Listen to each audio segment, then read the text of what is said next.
Gregory I. McHuron was born September 9th, 1945 in Syracuse, New York. He passed away, sadly, July 24th, 2012. 4 decades as a plein air painter. Gregory I. McHuron traveled all over the western United States, into Canada, and even Alaska, living at many of the places.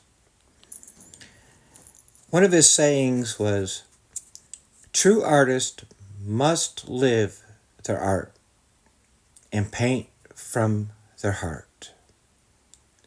Gregory actually is a relative related to my wife, which I did not know until after I started painting.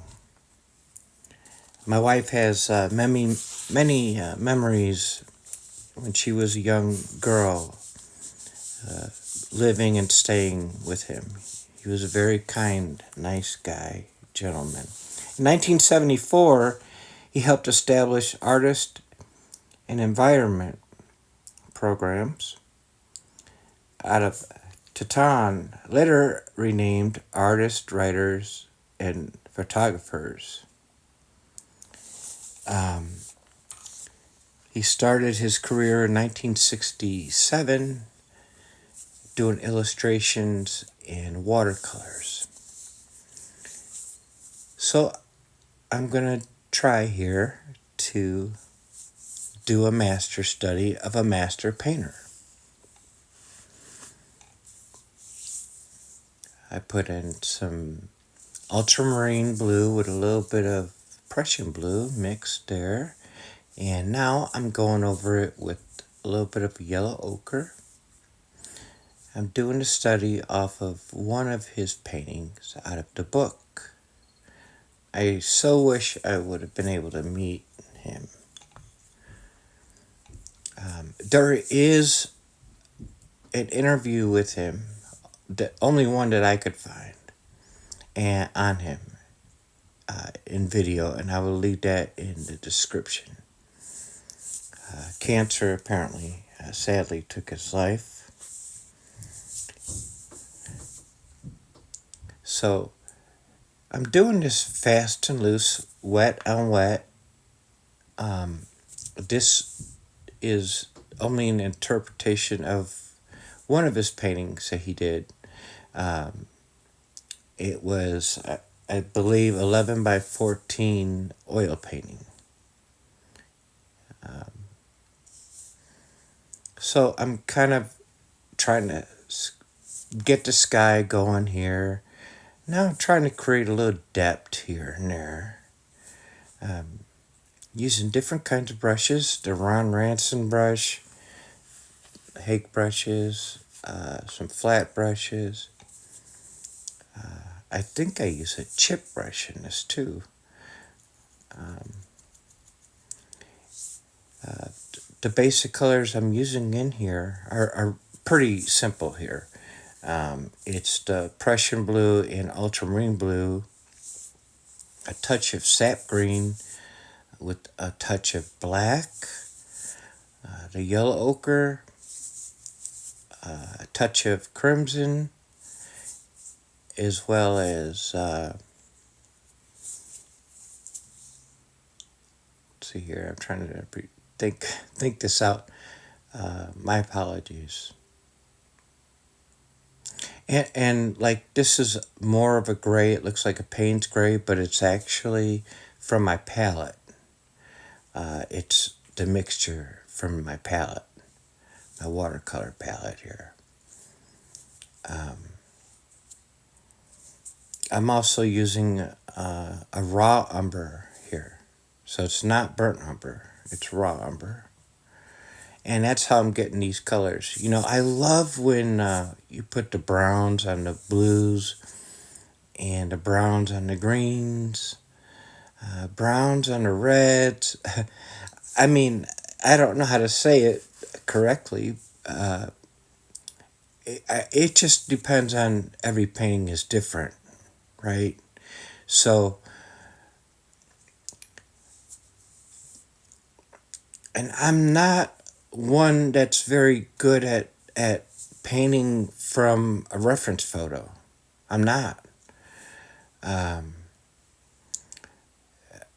a lot of people do that. I'm not very good at that because when I do that, then I start getting I get caught up about it's got to look perfect. I get caught up in everything, the values, the contrast, everything, and it kind of messes me up a little bit. I'm not schooled, academically. I'm schooled by the people I watch and the lessons I learn, and I'll always be learning. So, anyways, that's my basic palette here. So, this is basically a scene out in the plains with some water, like water puddles here and there. And now here's the crimson. I didn't study the painting before I started.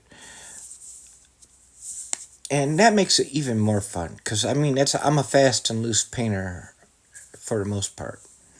I threw some crimson red light in there because I wanted to kind of change up things a little bit. I know that by throwing in a little bit of red there, if I put some yellow on there, it's going to become an orange. And if I put a little bit of blue over that, it's going to become more of a purple kind of color, or even a grayish color, you see. That's how I look at these things. That's how I was looking at this painting anyways. I sped it up only a little bit. I don't really have I don't have the hardware to store all of my videos at the moment. But I just wanted to share this with you. So the trees going up are basically a sap green with a little bit of black in them. And I'm just coming along having fun here. So as I was doing this, I'm like, okay, looking forward, looking backwards. Okay, along these, where I left the white of the paper, I was looking at it and I was like, oh, I see. I get it. Okay, so it's darker on that end of these little puddles out in the middle of the field. So I put a little bit of blue, maybe a touch of black or green with the blue. And here I'm using a chip brush just to I'm lifting some of it and I'm backing away, but I have yellow ochre on it, and actually I do have a little bit of lemon yellow with the yellow ochre, just to give it more of a natural looking kind of painting. And with the fan brush here, I'm able to kind of move the paint around without it being so noticeable, like a round brush, I guess you would say. Every brush has their pros and cons, right? So, with the fan brush, without using the fan part like for blades of grass or anything, I'm able to get more shapes in there, move the paint, swipe it and swoop it, and it wouldn't, leave marks so much like a round brush would, I guess is what I'm trying to say. So here's some more brown and a little bit of black and blue because it's forward. And that's basically how I did this. It did take me took me 21 minutes to do it. And any questions about Gregory McHuron, leave them in the comments and I will answer them. I hope that you have a wonderful, great, peaceful day. And thank you so much for viewing, everyone. And just Yeah. Going with the tone here.